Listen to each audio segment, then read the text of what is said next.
तो हेलो बच्चों, welcome back to hacker की पाठशाला। मैं मिस्टर हैकर आपके लिए लेकर आ गया हूं क्लास 12 फिजिक्स फर्स्ट की पहले यूनिट, जिसका नाम है इलेक्ट्रोस्टैटिक यानी कि स्थिर विद्युत की।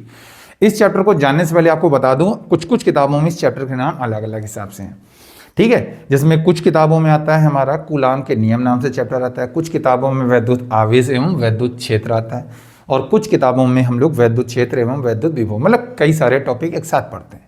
अब इस टॉपिक का मेन कॉन्सेप्ट क्या है, आप जब भी स्कूल में पढ़ोगे या किसी भी ऑफलाइन कोचिंग क्लासेस कहीं भी कुछ भी पढ़ोगे तो इसका स्टार्टिंग जो होता है वो होता है चार्ज से, यानी कि वैद्युत आवेश है क्या, ये किस खेत की मूली है, कहाँ से आ गया, ऐसे ही हमारे ऊपर थोप दिया गया।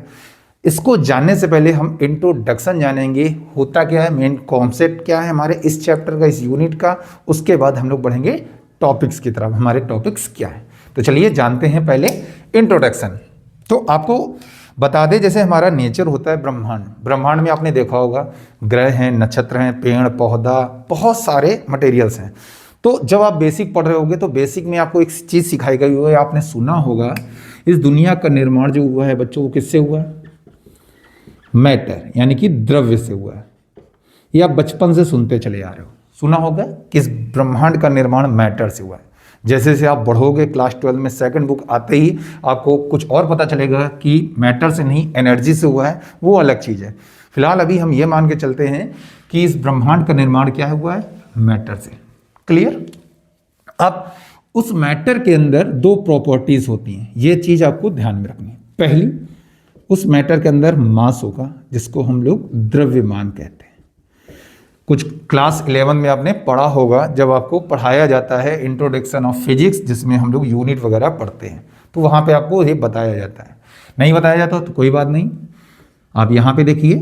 तो मैटर का निर्माण हुआ है किससे? मास और चार्ज। मैटर आपने पढ़े होंगे, वो वाले 3 टाइप आपने पढ़ा होगा। पहला होगा हमारा ठोस, द्रव, गैस, यानी कि ठोस हो गया, द्रव हो गया, उसके बाद गैस हो गया, ठीक। सॉलिड, लिक्विड एंड गैस, ये 3 आप लोगों ने पढ़े हुए हैं, ठीक है।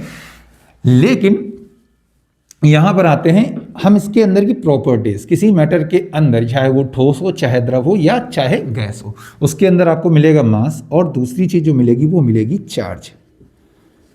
समझ में आई बात? चार्ज मतलब आवेश। ये 2 प्रॉपर्टीज होती हैं किसी भी मैटर के भीतर, चाहे वो ठोस हो, चाहे द्रव हो, या गैस हो। अब बात आती है, आपने क्लास 11 में किसी मैटर की प्रॉपर्टी नंबर 1 यानी कि मास, मास के कारण उस पर एक फोर्स अप्लाई होता है, उस फोर्स को आपने पढ़ा होगा gravitational force Fg, G m1 m2 upon r square. Class 11 में आपने पढ़ा होगा, ग्रेविटेशनल नाम का चैप्टर था जिसका नाम था गुरुत्वाकर्षण। क्लियर? उसके बाद ठीक ऐसे ही हम लोग चार्ज के कारण, इस प्रॉपर्टी के कारण भी एक फोर्स होता है, वो कौन सा होता है? Fe इज इक्वल टू के Q1 Q2 upon are square. ये आप लोग पढ़ोगे अभी कूलाम के नियम में, ठीक है। अभी हम केवल इंट्रोडक्शन दे रहे हैं, ज़्यादा लोड नहीं देना है आपको, ठीक है। तो ये वाली प्रॉपर्टी हमने पढ़ी थी क्लास 11 में, ये वाली प्रॉपर्टी हमने पढ़ी थी क्लास 12 में। दोनों में सिमिलरिटी क्या देख रहे हैं? अगर हम कांस्टेंट को छोड़ दिया जाए तो सिमिलरिटी क्या है? ग्रेविटेशनल फोर्स जो है वो मास, किन्हीं 2 मासों के गुणनफल के समानुपाती आ रहा है, और उन दोनों मासों के बीच की दूरी के वर्ग के व्युत्क्रमानुपाती। अगर आपको याद होगा तो आपने कुछ ऐसा आपने पढ़ा होगा, नहीं पढ़ा है तो रटा होगा, जो भी किया होगा, लेकिन आपने ये सुना होगा कि इस ब्रह्मांड में अगर आपके पास कोई 2 मासेस हैं तो उन मासेस के बीच लगने वाला ग्रेविटेशनल फोर्स दोनों मासेस के गुणनफल के समानुपाती और बीच की दूरी के वर्ग के व्युत्क्रमानुपाती होता है। ऐसा आपने पढ़ा था। जब ये हटता है तो हमारा एक कांस्टेंट आता है जी, ठीक है। अब यहां पे भी सेम ऐसा है, यहां पर 2 चार्ज होंगे Q1 और Q2, r डिस्टेंस भी होंगे, तो इनके भी जो फोर्स लगेगा इलेक्ट्रोस्टैटिक्स, वो दोनों चार्जों के गुणनफल के समानुपाती और दूरी के वर्ग के व्युत्क्रमानुपाती है, ऐसा कुछ। तो यहां पर एक चीज ये समझिए कि क्लास 11 में हमने एक फोर्स पढ़ा था जो कि उसके मासेस प्रॉपर्टी कारण लगता है, मास प्रॉपर्टी कारण लगता है। क्लास 12 में हम लोग पढ़ने वाले हैं चार्ज प्रॉपर्टी। क्या पढ़ने वाले? Charge property. तो ये वाला चैप्टर जिसने पढ़ा है 11 में, उसे ये चैप्टर थोड़ा अच्छे से समझ में आने वाला है। कुछ ना कुछ सिमिलरिटी है, आपके सामने ही देखिए, फॉर्मूले में सिमिलरिटी मिल रही। बस आपकी भौतिक राशियां चेंज हैं, m1 m2 है, यहाँ q1 q2 है, डिस्टेंस ये फोर्स अलग अलग हो गए बस। तो हम लोग जो बेसिक कॉन्सेप्ट लेके चलेंगे वो लेके चलेंगे चार्ज। आपको बता दें, अगर चार्ज आपने समझ लिया तो ये पूरी बुक यानी फर्स्ट पेपर आपको अच्छे से समझ में आ जाएगी। क्यों आएगी, क्यों कह रहा हूं चार्ज क्यों इंपॉर्टेंट है, चलिए देखते हैं। ठीक है, तो ये क्लियर आपको समझ में आ गया। मैटर के अंदर कौन सी दो प्रॉपर्टीज की बात करेंगे, मास और चार्ज। यहां पर हम लोग किसकी बात करने वाले, चार्ज। अब आते हैं हम चार्ज के लिए। अभी हम थ्योरी पे बात नहीं करें, हम थोड़ा आपको इंट्रोडक्शन दे रहे हैं ताकि आपको कुछ समझ में आए एक्चुअली में हमको पढ़ना क्या है, हमको किस फील्ड में आगे बढ़ना है। तो अब यहां पे आते हैं इलेक्ट्रिक चार्ज पे। इलेक्ट्रिक चार्ज, ठीक है, फॉर्मूला वगैरह अभी कुछ नहीं, अभी केवल देखते हैं इलेक्ट्रिक चार्ज। अब ये बात क्लियर हो गई कि किसी भी मैटर के अंदर हमारे पास चार्ज होता है। अब ये चार्ज क्या क्या कर सकता है, यहां पे तीन चीजें देखिए। हम बात करेंगे मोशंस पे, क्या करेंगे, मोशन। अगर चार्ज रेस्ट में है यानी कि इसके पास v इज इक्वल टू लगा देते हैं 0, ठीक है, वेलोसिटी इसकी है 0 यानी कि इसके पास कोई वेग नहीं, तो ये होगा रेस्ट में। दूसरा, इसके पास v होगा यानी कि ये होगा मोशन में, यानी कि v इज इक्वल टू होगा कांस्टेंट, कोई कांस्टेंट वेलोसिटी से ये मोशन करेगा। ठीक है भाई, दो प्रॉपर्टी आपने पढ़ा होगा 11th में, ये भी पढ़ा होगा। जब मोशन वाला चैप्टर पढ़ा होगा तो आपको पता चलेगा दो तरह की प्रॉपर्टीज होती हैं, यानी कि दो तरह की थ्योरी हमको मिली थी जिसका नाम है, दो स्टेज, एक पढ़ी थी विराम अवस्था और एक पढ़ा था हम लोगों ने गति अवस्था। ठीक है, यानी कि ये स्टैटिक स्टेट थी, ये थी डायनेमिक यानी जिसमें मोशन होता है और इसमें मोशन नहीं होता। ये आपने 11 में पढ़ा होगा। ठीक है, नहीं पढ़ा है तो आप कमेंट कर दीजिए, आगे लेक्चर 11 के आएंगे तो उसमें जाके आप पढ़ सकते हो। ठीक है, और ये सब आगे कंपटीशन में जरूरत पड़ती है, छोटे छोटे पॉइंट्स जरूरत पड़ते हैं। ठीक है, तो अब देखो हमारे पास इलेक्ट्रिक चार्ज या तो रेस्ट में होगा या तो मोशन में होगा। रेस्ट यानी कि v 0 मान लेते हैं, मोशन यानी कि कांस्टेंट वेलोसिटी होगी उसके पास। अब तीसरी चीज क्या है, तीसरी हम लोग क्या करेंगे, v does not equal to 0, मतलब ये 0 नहीं होगा, कांस्टेंट नहीं है, कांस्टेंट की बात नहीं, या तो ये इंक्रीज हो सकता है या तो डिक्रीज हो सकता है, लेकिन कहीं कहीं ये कॉन्सेप्ट है, या आप ऐसे समझ लीजिए ये एक्सेलरेटिंग कर रहा होगा यानी कि त्वरित गति, यानी कि इसमें एक्सेलरेशन होगा, यानी कि ये समझिए यहां लिख देते हैं त्वरण होगा इसके पास, यानी कि त्वरित गति कर रहा होगा। त्वरित आप लोग जानते हो स्पीड का बढ़ना। ठीक है, स्पीड आपकी लगातार इंक्रीज हो रही है डिक्रीज हो रही होगी। तो तीन प्रॉपर्टीज होगी, v नहीं होगा, v होगा तो कांस्टेंट होगा, या आपका v क्या होगा, एक्सेलरेटिंग कर रहा होगा। ठीक है, इसके पास त्वरण होगा, स्पीड लगातार बढ़ रही होगी। ठीक है, अब ये तीन तरह के मोशन क्या डिफाइन करते हैं, तो देखो ध्यान से समझना।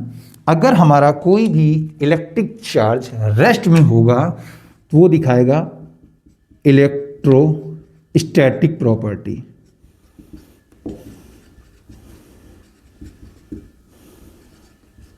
ठीक है, इलेक्ट्रोस्टैटिक प्रॉपर्टी, या इसको हम बोलते हैं इलेक्ट्रोस्टैटिक्स, यानी कि फिजिक्स का वह भाग जिसमें आवेश स्थिर रहता है। ठीक है, आवेश को स्थिर मानते हुए हम लोग आवेश से होने वाले सभी प्रकार के घटनाएं, इलेक्ट्रिक फील्ड, फोर्स वगैरह, पोटेंशियल विभव, ये सब कुछ अगर हम लोग निकालते हैं तो वो कहलाती है इलेक्ट्रोस्टैटिक्स, या हम इसको बोलते हैं स्थिर विद्युत की। तो भौतिक विज्ञान की वह शाखा जिसमें आवेश को स्थिर मानते हुए उसके गुणों का अध्ययन किया जाता है, उससे आसपास जितनी भी घटनाएं हो रही हों उसके कारण जो पोटेंशियल निकलता हो, जो भी हो रहा होगा XYZ कुछ भी, अगर वो रेस्ट में रह के कर रहा होगा, रेस्ट के कारण आ रहा होगा, तो वो सब पढ़ते हैं इलेक्ट्रोस्टैटिक्स में। ठीक है, स्थिर विद्युत की। पहला पॉइंट ये आपको पता होना चाहिए, स्थिर विद्युत की क्या है। इसमें आवेश को हम चार्ज मान के, ये स्थिर मान के करते हैं। अब एक चीज और डिस्कस करते हैं जो कि सबसे इंपॉर्टेंट लाइन है, बाकी बुक्स का नहीं पता। आपने एक बुक का नाम सुना होगा जिसका नाम है कुमार मित्तल, यानी कि नगीन प्रकाशन, सुना होगा नगीन प्रकाशन, कुमार मित्तल। ठीक है, इस बुक में आप जब चैप्टर पढ़ रहे होगे तो बहुत लोगों को लगता है मिस प्रिंट है। ठीक है, बहुत सारे टीचर्स पे ध्यान नहीं देते, गौर नहीं करते। कुछ चैप्टर में जगह जगह पर वैद्युत लिखा है और जगह जगह पे विद्युत लिखा हुआ है। अब कहते सर जी इस समय क्या है, बात तो एक ही है, लेकिन जब इंग्लिश पढ़ोगे तो इंग्लिश में दोनों को इलेक्ट्रिक बोला जाता है। ठीक है, आप लिख दोगे इलेक्ट्रिक, ठीक है, यहां पे हमने वैद्युत लिखा है, यहां पे भी वैद्युत लिखा है, दोनों की स्पेलिंग में इलेक्ट्रिक ही लिखा होगा। अब यहां पे कमजोर आती है हमारी इंग्लिश। क्या बोला, इंग्लिश में डिफाइन, जैसे हम लोग चाचा है तो अंकल, मामा है तो अंकल, उनके पास एक ही वर्ड है, यानी कि कुछ वर्ड्स जो होते हैं वो इंग्लिश में कॉमन है, लेकिन हिंदी में उनके भाव अलग होते हैं। ठीक है, उनका मीन अलग होता है, इसलिए हिंदी पे थोड़ा गौर कीजिए यहाँ पर। अब इलेक्ट्रिक पढ़ के इंग्लिश मीडियम में जो भी बच्चे हैं वो पढ़ रहे हैं, उनको निकल गए, उनको कोई मतलब नहीं है, हो गया इलेक्ट्रिक इलेक्ट्रिक इलेक्ट्रिक चल रहा है। अब यहां पर हम देखेंगे वैद्युत और विद्युत में डिफरेंस क्या है। डिफरेंस यहीं पे आता है बच्चों, जब तक चार्ज रेस्ट में रहता है, तो रेस्ट में रहते हुए हम लोग इलेक्ट्रोस्टैटिक पढ़ते हो, तो इलेक्ट्रोस्टैटिक्स में जब भी कोई बात करेंगे हम लोग वो वैद्युत में ही करेंगे, चाहे वो आवेश होगा तो वैद्युत आवेश, बल होगा तो वैद्युत बल, ठीक है, क्षेत्र होगा तो वैद्युत क्षेत्र आएगा। तो जब तक चार्ज स्टैटिक्स में रहता है या रेस्ट या स्टैटिक बोलते हैं, उस टाइम पूरे टॉपिक को हम लोग क्या बोलते हैं, वैद्युत। दूसरा आता है मोशन, ये पहला पॉइंट है, अभी एक पॉइंट आपका बाकी है, मोशन। ठीक है, मोशन, जब हमारा चार्ज मोशन कर रहा होगा तो मोशन वाले पार्ट को, यानी फिजिक्स की, भौतिक विज्ञान की वह शाखा जिसमें चार्ज एक समान वेग से गति करता है, मोशन करता है, तो मोशन में मानते हुए चार्ज को हम लोग इसके गुणों का अध्ययन करेंगे। इससे होने वाली जितनी भी घटनाएं हैं, जितनी भी भौतिक नाम निकल के आएंगे, चाहे वो चुंबकत हो या कुछ भी हो, अभी देखेंगे कौन कौन से पार्ट्स आते हैं। ठीक है, या विद्युत धारा भी आपने सुना होगा। तो यहां पर हम लोग पढ़ते हैं इलेक्ट्रोडायनामिक, इलेक्ट्रोडायनामिक यानी कि इसको बोलते हैं विद्युत गतिकी।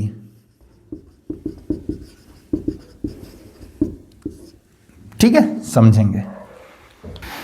तो हमारा जब भी चार्ज रेस्ट पर होगा तो फिजिक्स की उस शाखा को बोलेंगे इलेक्ट्रोस्टैटिक्स, और जब मोशन में होगा तो उसको बोलेंगे इलेक्ट्रोडायनामिक।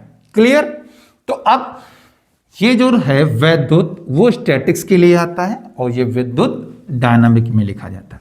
याद करो, जब आप लोग, हम लोग विभव पोटेंशियल पढ़ेंगे तो आप वहां पे विद्युत ही मिलेगा आपको।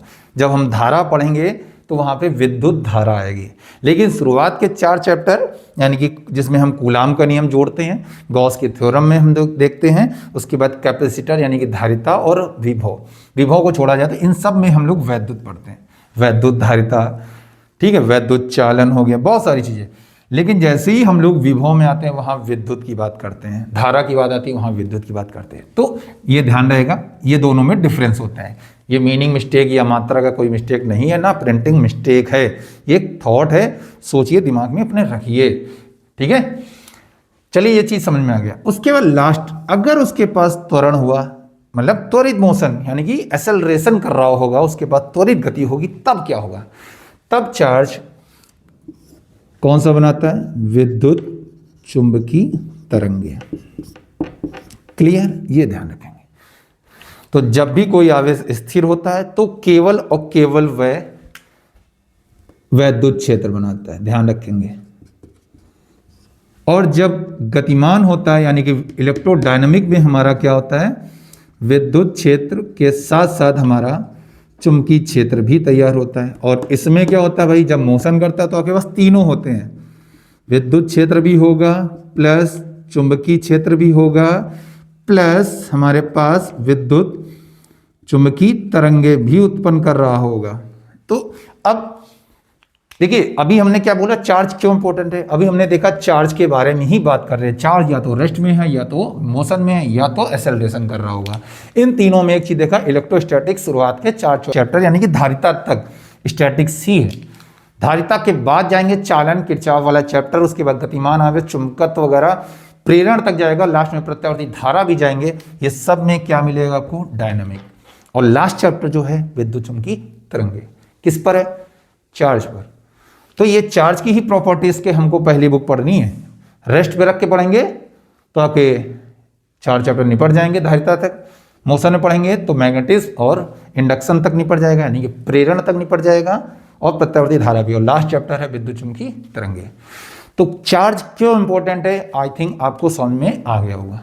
जिसको जो भी इसमें कुछ पॉइंट इंपॉर्टेंट लग रहा हो वो नोट करना चाहे तो कर सकता है, ठीक है। बाकी ये इंट्रोडक्शन है, इस इंट्रोडक्शन से छोटे मोटे क्वेश्चन पूछ सकते हैं। छोटे मोटे जैसे क्वेश्चन पूछ लेते हैं, गतिमान आवेश उत्पन्न करता है। गतिमान आवेश क्या उत्पन्न करता है? अगर हम PYQ की बात करें,